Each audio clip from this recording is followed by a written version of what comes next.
your materials like around the world? Like, what's the hardest material to get to build like these kind of electronics? You know, it varies a little bit depending upon, I guess, the world climate.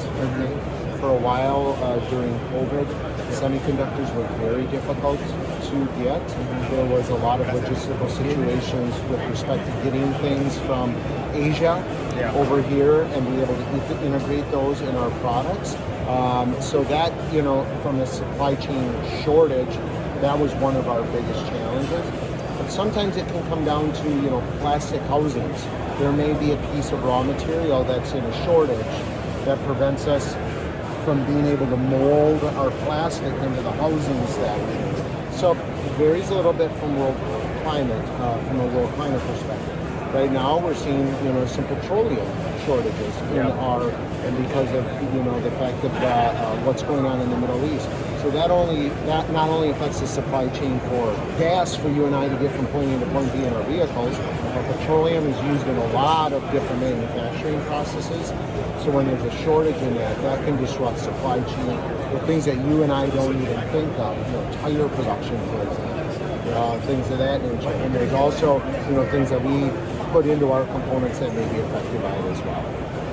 Okay. Yeah. So, like, what's something about like your industry or your business that, like, for someone who doesn't know, that like isn't obvious?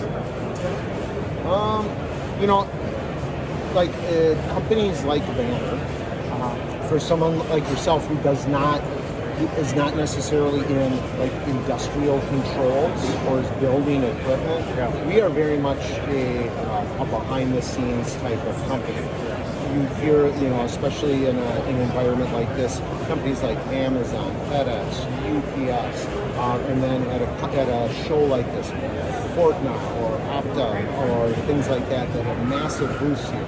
Okay, Banner is a supplier to all of those companies, and we're very much behind the scenes, helping them produce or helping them move the products that they need to do through the technology that we offer.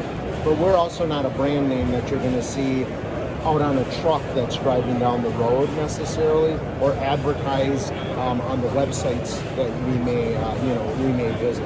We're behind the scenes, we're a component, and we're a part of a bigger process in that equipment.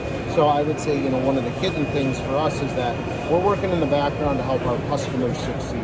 We're not necessarily the name that's going to be on the front of it. Okay.